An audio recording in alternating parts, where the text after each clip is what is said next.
My wife said she was just teaching my daughter discipline. Then a paramedic recognized her. And I exposed a monster with many names. When I got home from a business trip, I found my daughter unconscious by the door. My wife shrugged and said she'd just disciplined her. I called an ambulance, but when the paramedic saw my wife, he went pale and whispered, "Sir, is that really your wife?" Because actually, my daughter's hand was cold when I found her. She was lying by the front door, crumpled like a discarded doll.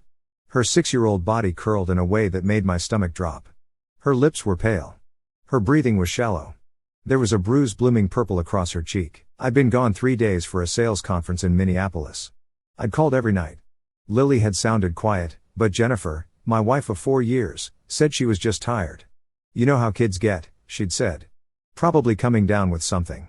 Now my daughter was unconscious on our hardwood floor. "Jennifer," I screamed, dropping my suitcase. Jennifer appeared from the kitchen, dish towel in hand, completely calm, like this was normal, like our daughter wasn't dying on the floor. "Oh, she's being dramatic," Jennifer said. "I disciplined her earlier. She'll be fine." I am Daniel Cooper, 38 years old, Senior Sales Manager at Cloud Tech Solutions. Widower. My first wife, Emily, died in a car accident when Lily was 2. I'd raised Lily alone for 2 years before I met Jennifer at a coffee shop in downtown Seattle. She'd been perfect, kind, patient with Lily. Everything we needed. I thought I'd found a second chance. I was wrong. "What did you do to her?" My hands shook as I checked Lily's pulse. Weak, but there. She was misbehaving, throwing tantrums. I gave her some Benadryl to calm her down. "How much?" Jennifer shrugged. "I don't know. A few pills." I called 911. My fingers could barely work the phone. "My daughter, she's unconscious. I think she's been drugged." The operator's voice was calm, professional. "Ambulance is on the way. Stay on the line." "Is she breathing?" "Yes, barely." "How old is she?" 6. "She's 6 years old." The ambulance arrived in 8 minutes. It felt like hours. I held Lily's hand the whole time, talked to her, begged her to wake up. Jennifer stood in the corner, arms crossed, watching with those cold blue eyes I'd somehow never noticed were cold until this exact moment. The paramedics burst through the door. 2 of them. The lead, his badge said Martinez, EMTP, 12 years, King County Fire, immediately went to work on Lily, checking vitals, asking questions. "How long has she been like this?" "I don't know. I just got home. Found her like this maybe 10 minutes ago." "Any known medical conditions?" "No, she's healthy." Martinez looked up at Jennifer. His face changed, went from professional concern to something else, recognition, fear. He stood up slowly, walked toward her, stared. "Sir," he said quietly, not taking his eyes off my wife. "Is that really your wife?" "Yes." "Jennifer." "Jennifer Walsh." "Why?" "What's her maiden name?" "Morrison." "Jennifer Morrison." "Why are you?"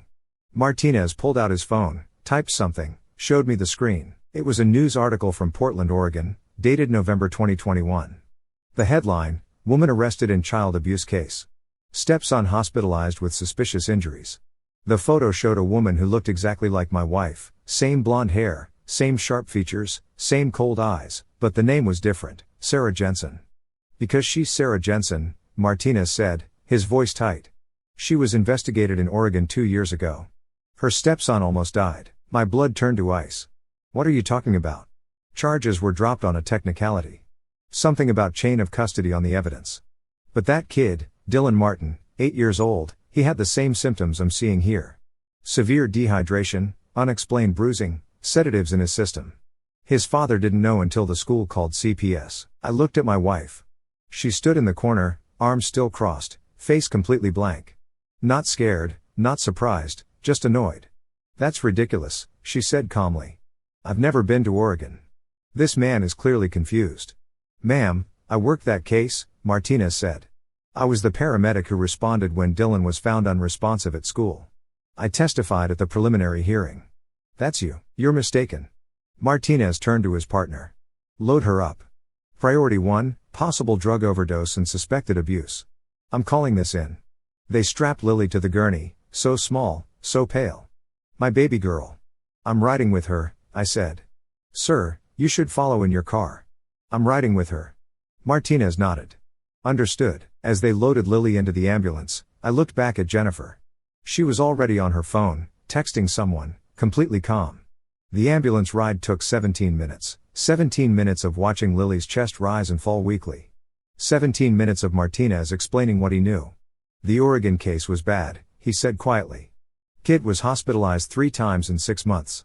Always when the dad was traveling for work, always with the stepmom's explanation that he was clumsy, accident-prone, sickly. The 3rd time, a nurse noticed the pattern, called authorities. What happened? They arrested her, Sarah Jensen, but her defense attorney got the evidence thrown out. Something about the blood tests being improperly logged. Without that, they couldn't prove she'd drugged the kid. Case fell apart. She disappeared before they could file new charges. And you're sure it's her? I'm positive. I'd recognize that face anywhere. Haunted me for months. At Seattle Children's Hospital, they rushed Lily into emergency. I paced in the waiting room while they ran tests. Called her pediatrician. Called my mother. Called my boss. Didn't call Jennifer. Didn't want to hear her voice. At 11:47 p.m., Dr. Patricia Chen came out, 46 years old according to the hospital website, 22 years in pediatric emergency medicine. Her face was grim. Mr. Cooper, your daughter has been drugged with diphenhydramine, that's Benadryl, at levels consistent with a 150-pound adult dosage. She's also severely dehydrated, malnourished, and has bruising consistent with physical abuse. We found older bruises in various stages of healing. My knees went weak. I sat down hard. How long? I asked. Based on the malnutrition and dehydration, weeks, maybe months. The bruising patterns suggest ongoing physical abuse over an extended period. I've been home. I would have noticed. Mr. Cooper, abusers are very good at hiding what they do. And you said you travel frequently for work, 2 to 3 times a month, usually 3 or 4 days at a time. That's when it would have happened, when you weren't there to see. A police officer arrived, Detective Raymond Foster, Seattle PD Child Abuse Unit, 19 years on the force. He took my statement, asked about Jennifer, asked about our marriage. I told him everything, how we'd met 4 years ago, how she'd seemed perfect, how Lily had seemed to like her at first. At first? Foster asked. The last year, Lily's been different, quieter, more anxious. I thought it was just adjustment. New school, growing up, her mom being gone. I never thought, Mr. Cooper, I need to ask, did you ever see your wife hurt Lily? No, never. I would have. Did Lily ever say anything? I thought back, tried to remember. There was something. 6 months ago, Lily had asked me, Daddy, does Jennifer love me? I'd said, of course she does. Asked why she'd ask that. She's just different when you're not home. Different how? Just different. I brushed it off. Thought Lily was being sensitive.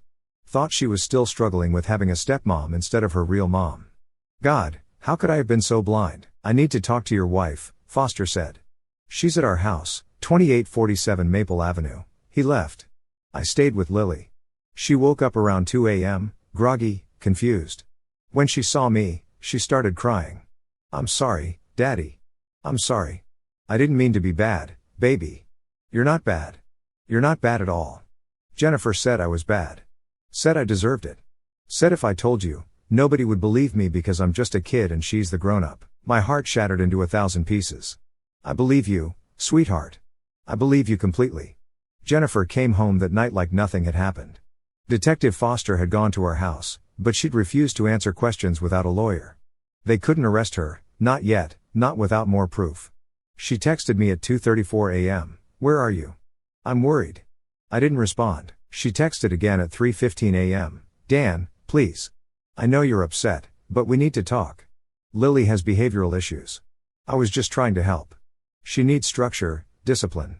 You've been too soft on her since Emily died. I blocked her number. At 6 a.m., I called my buddy Marcus Chen. We'd gone to college together. He worked in tech security now, running his own firm specializing in digital forensics and background investigations. Marcus, I need everything you can find on Jennifer Walsh, born 1985, married me in 2019. What's going on? I told him everything. He went quiet for a long time. I'll call you back, he said. He called back 2 hours later. Dude, your wife doesn't exist before 2018. What? No credit history, no social media before that year. Her driver's license was issued in Washington in 2018.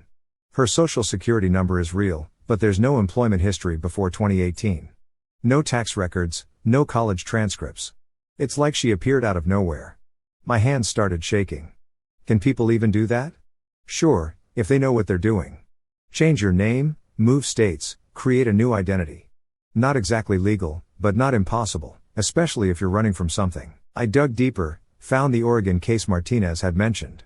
Spent 4 hours on Google, LexisNexis, public records databases, found it. Sarah Jensen, arrested November 2021 in Portland for felony child abuse. Her stepson, Dylan Martin, 8 years old, hospitalized with drug overdose and suspicious injuries. Charges dropped January 2022 when evidence was ruled inadmissible. Subject failed to appear for rescheduled hearing. Warrant issued. There was a photo in the court records, Jennifer. Absolutely Jennifer. Same face, same cold eyes. I kept digging. Found another case, Phoenix, Arizona, March 2019. Rachel Morrison arrested for endangering a child. Stepdaughter, 7 years old, found unresponsive at school. Same pattern, drugs, malnutrition, bruising. Charges dropped when key witness, the father, refused to testify. Case notes indicated he'd been convinced his daughter was lying and threatened by the defendant.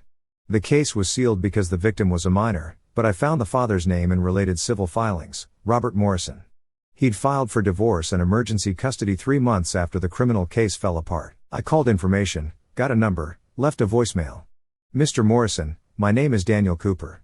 I think my wife might be your ex-wife, Rachel. I need to talk to you. Please, it's about my daughter. He called back 30 minutes later. Is your daughter okay? His voice was rough, urgent. She's in the hospital. She'll survive, but she's a monster. The words came out flat, dead. Rachel, whatever she's calling herself now.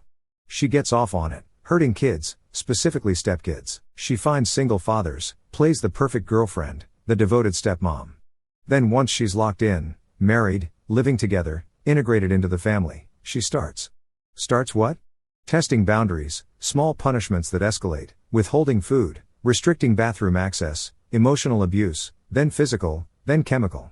She drugs them to keep them compliant, to make them easy to control, and she times it for when the father is gone, business trips, long work days, anytime she can be alone with the kid. Why? Power, control. She told me once during one of our fights, before I realized what she really was, that children needed to learn their place. That they were manipulative little liars who deserved to be taught respect. He laughed bitterly. I actually believed her for a while. Believed my daughter was making things up for attention. How did you figure it out? My daughter collapsed at school. Nurse called an ambulance. Toxicology showed Benadryl, NyQuil, and traces of prescription sleep medication, my medication. Rachel had been drugging her for months, maybe longer. What happened to Rachel? She vanished. Day before the trial, she didn't show up. Left her phone, her wallet, everything. Just disappeared. By the time I found out she'd used a fake ID to board a bus to Nevada, she was gone. I'm so sorry. Don't be sorry. Stop her. I couldn't, but maybe you can. How's your daughter now? She's 12, in therapy, still has nightmares. Still flinches when women raise their voices. Rachel destroyed something in her that I don't know if it'll ever come back. After I hung up, I sat in the hospital room and cried. Lily was asleep, hooked up to IVs, monitors beeping softly. She looked so small in that bed. I brought this monster into our home, into Lily's life, because I was lonely, because I wanted help, because I thought I was doing the right thing. I pulled up Jennifer's number, unblocked it, looked at our text history, messages from when we were dating. Sweet, charming. Can't wait to meet Lily. You're such a good father. I've always wanted to be a mom. All lies, all performance, all part of the con. I started building a case. Called Marcus back. I need more. I need every name she's used, every place she's lived, every victim. On it. I called Detective Foster. I found 2 more cases, Oregon and Arizona. Same woman, different names. I have contact information for victims and case files. Mr. Cooper, I appreciate your initiative, but this is police work. With respect, Detective, the Oregon case fell apart because of mishandled evidence. The Arizona case fell apart because she manipulated the father. She's good at this. She's been doing it for years. If we don't build an airtight case, she'll walk again. Silence. Then, send me everything you have. Over the next 72 hours, I barely slept. Marcus found 2 more cases. 2017, Las Vegas, Julia Martinez arrested for child neglect. 6-year-old stepson hospitalized. Father refused to cooperate. Charges dropped. 2016, Sacramento, Michelle Chen investigated for abuse. 7-year-old stepdaughter. Case went nowhere because the child recanted her statement. Father married to Michelle for 3 more years before they divorced quietly. 5 cases, 5 different names, 5 different states, same pattern, same woman. Marcus compiled everything into a digital dossier: police reports, court records, hospital records, photos, news articles. It was devastating. She's a serial predator, Marcus said. This is what she does. It's not anger. It's not loss of control. It's deliberate, systematic. I contacted all the fathers. 3 of them agreed to talk. 1 refused, said he'd moved on and didn't want to dredge up the past. 1 I couldn't locate. The Oregon victim, Dylan Martin, was now 10 years old. His father, Chris Martin, agreed to let Dylan participate if it would help put her away. I had an idea, possibly insane, possibly brilliant. My company, Cloud Tech Solutions, was throwing its annual charity gala that Saturday. Big event, 200 attendees, major clients, C-suite executives, investors, local media covering the event because we were raising money for Seattle Children's Hospital. Jennifer loved these events. Loved playing the devoted wife. Loved networking. Loved being seen. I called her, the first time since the hospital. Dan, oh my God, I've been so worried. We need to talk. Yes, absolutely. I'll come to the hospital. Not here. Lily doesn't want to see you. Silence, then colder, she's manipulating you. She's always been difficult. Jealous of our relationship. Emily spoiled her. And now the gala is Saturday. We need to put on a united front for the company, for appearances. Another pause. I could practically hear her calculating. You want me to come to the gala? The company needs us to look stable. The Lily situation is complicated, but we're handling it, private family matter. You know how clients are. They talk. We need to show everything's fine. Everything is fine. Once you listen to my side. Saturday, 7 p.m., Fairmont Hotel. Wear the blue dress. I hung up before she could respond. Then I made calls, so many calls. Detective Foster, I need you at the Fairmont Saturday night in plain clothes with backup. Chris Martin from Oregon, can you and Dylan be in Seattle this weekend? I'll cover all expenses. Robert Morrison from Arizona, I'm organizing something. I need you there. Marcus, I need a projector, a wireless one, and your help setting up a presentation. Martinez, the paramedic, I need you to testify about Oregon publicly. My boss, Karen Walsh, I need 10 minutes during the awards portion. Trust me, everyone said yes. Saturday arrived.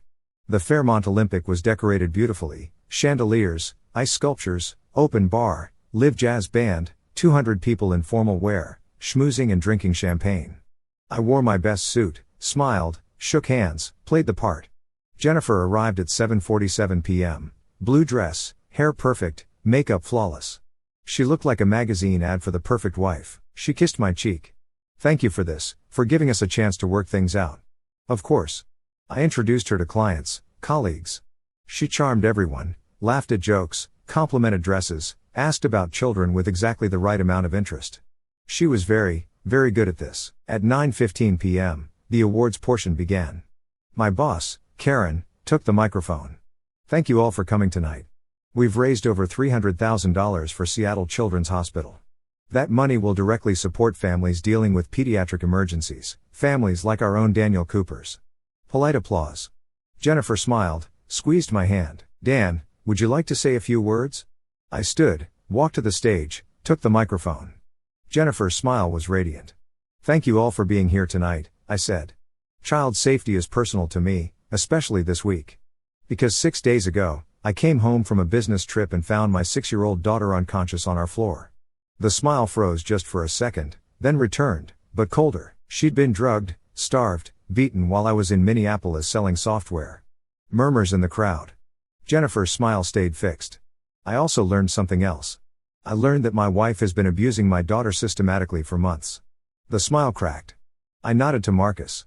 The projector lit up behind me. A photo appeared, Jennifer's face, but with different names. I learned that my wife isn't who she says she is.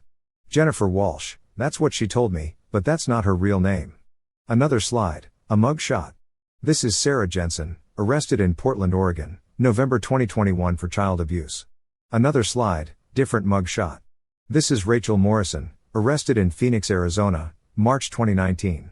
Another, Julia Martinez, Las Vegas, 2017. Another, Michelle Chen, Sacramento, 2016. The room was silent, 200 people staring, phones coming out, recording. Same woman, same pattern. She finds single fathers, becomes the perfect girlfriend, the perfect stepmom. Then, when she's locked in, married, trusted, she starts hurting the children. Jennifer stood up, her chair scraped loudly. This is insane. Daniel is having a breakdown. He's lying, that's my stepson. A voice from the back, Chris Martin stood up, Dylan beside him. The boy pointed at Jennifer. You almost killed me. You put pills in my food. You locked me in the closet. You told my dad I was lying. Another voice, Robert Morrison stood. You put my daughter in a coma. She was 7 years old. Jennifer's face twisted. The mask finally dropping completely. You people are. Detective Foster stepped forward from the crowd, plain clothes but now showing his badge. Sarah Jensen, also known as Rachel Morrison, Julia Martinez, Michelle Chen, and Jennifer Walsh, you're under arrest for child endangerment, fraud, identity theft, and felony assault. She ran toward the exit, heels clicking on marble. The detective from Portland, Lauren Hayes, 16 years on the force, flown in specifically for this, stepped in front of the door. You also have an outstanding warrant in Oregon. You're not going anywhere. Foster and Hayes moved in. Jennifer fought, screamed, called me every name imaginable. You'll regret this, you manipulative bastard. You set me up. I smiled, couldn't help it. No, you'll regret thinking I wouldn't fight back. Every single person in this room is a witness. This footage, I pointed to the news crew in the corner, camera rolling, is already viral. You're done hiding. As they cuffed her, she looked at me, pure hatred in those cold blue eyes. Your daughter deserved it, she hissed. She was a whiny little brat just like all the others. The room gasped. The cameras kept rolling. They dragged her out. She was screaming the whole way. The gala dissolved, people talking, crying. Several clients hugged me, told me they were sorry, told me Lily was lucky to have me. The next morning, it was everywhere, news coverage, social media, serial child abuser exposed at charity gala. The video had 5 million views by noon. Jennifer, Sarah, Rachel, whatever her real name was, sat in King County Jail awaiting trial. No bail, flight risk with a history of fleeing jurisdiction. Detective Foster built the case methodically. 5 states, 5 victims, forensic evidence, digital evidence, testimonies. The trial was 4 months later. Jennifer pleaded not guilty. Her lawyer tried to claim I'd set her up, that I'd fabricated evidence, that the victims were lying. Dylan Martin testified, 10 years old, voice shaking but clear, described what she'd done to him, the pills, the punishments, the fear. Robert Morrison's daughter testified via video, now 12. She described being locked in bathrooms for hours, being told she was worthless, being drugged when she tried to tell anyone. Lily testified too. My brave, beautiful 6-year-old daughter told the jury about the punishments, the pills, the bruises, how Jennifer told her nobody would believe her because kids are liars. The jury deliberated for 3 hours, guilty on all counts. Sentencing was 2 weeks later. Judge Patricia Moreno, 26 years on the bench, known for harsh sentences in child abuse cases. Miss Jensen or Walsh or Morrison or whatever your real name is, in my 26 years as a judge, I have never seen such calculated, systematic abuse of vulnerable children. You are a predator, a serial predator who specifically targets children who have already lost a parent, who are already vulnerable, already traumatized. You exploited grieving fathers and tortured innocent children for your own gratification. She sentenced Jennifer to 48 years in prison, 8 years for each victim, to be served consecutively. No possibility of parole for 20 years. Jennifer showed no emotion, just stared at the wall. Lily's in therapy now, Dr. Lisa Chen, PhD in child psychology, 17 years treating trauma in children. She has nightmares, still flinches sometimes when women raise their voices. But she's healing. She smiles again, really smiles, not the fake scared smile she had when Jennifer lived with us. We moved, couldn't stay in that house with those memories. Got a smaller place in a different neighborhood. Just us. The other fathers reached out. We formed a support group, meet monthly, talk about healing, about protecting our kids, about the warning signs we all missed. Dylan's doing better. So is Robert's daughter. So are the others, now that we've all connected and shared our experiences. 6 months after the sentencing, I got a letter from Jennifer from prison. I almost threw it away, but curiosity won. Daniel, you think you won? You didn't. I'll be out in 20 years. I'm only 39. I'll have plenty of time to start over. Find a new name, A new state, new victims. There are always single fathers looking for help. Always lonely men who will believe anything. Always children who are easy to hurt. You got lucky. You had resources, money, connections. Most of them don't. Most of them never figure it out until it's too late. I've hurt more kids than the 5 you found. Try 10, maybe 12. I've been doing this since I was 22. You only caught the recent ones, the sloppy ones. The others, I was careful. I was smart. Those families still think their kids are problems. Still think they're the issue, not me. Sleep well knowing that. I showed it to Detective Foster. He showed it to the prosecutor. They used it to open investigations into her past, found 3 more cases they're still building. The letter was evidence of consciousness of guilt, might add more years to her sentence. I showed it to Dr. Chen during one of Lily's sessions. She's trying to maintain power, Dr. Chen said. Even from prison, she wants you to feel helpless, scared, to think she's still in control. Is she? No. She's in a cell. You and Lily are free. That's who won. She was right. Last week, Lily and I went to the park. She ran to the swings, laughed as she went higher and higher, called out, "Daddy, watch me." I watched her, my strong, brave little girl who survived a monster. And I thought about that letter, about Jennifer's claim that she'd won, that she'd do it again. Maybe she would. Maybe she'd get out in 20 years and try. But she'd have to do it with every news outlet in the country knowing her face, with every father and every support group spreading awareness, with every victim she'd tortured now empowered to speak up. She thought she was untouchable. Thought she could keep hunting, keep hurting. She was wrong. Because the thing about monsters, eventually they get caught. Eventually the truth comes out. Eventually the victims find each other and the monster ends up alone in a cell writing impotent threats while the people they tried to destroy move forward with their lives. Lily jumped off the swing, ran to me, hugged my legs. "I love you, Daddy. I love you too, sweetheart. Is Jennifer ever coming back?" "Never. I promise." "Good. I like it being just us." "Me too, baby. Me too." We went home, made dinner together. She helped me stir the pasta, giggled when I let her taste the sauce. Normal, safe, free. Jennifer thought she'd won because she'd hurt so many kids and gotten away with it for so long. But she lost everything the moment she underestimated a father's love. And she'll spend the next 48 years knowing that.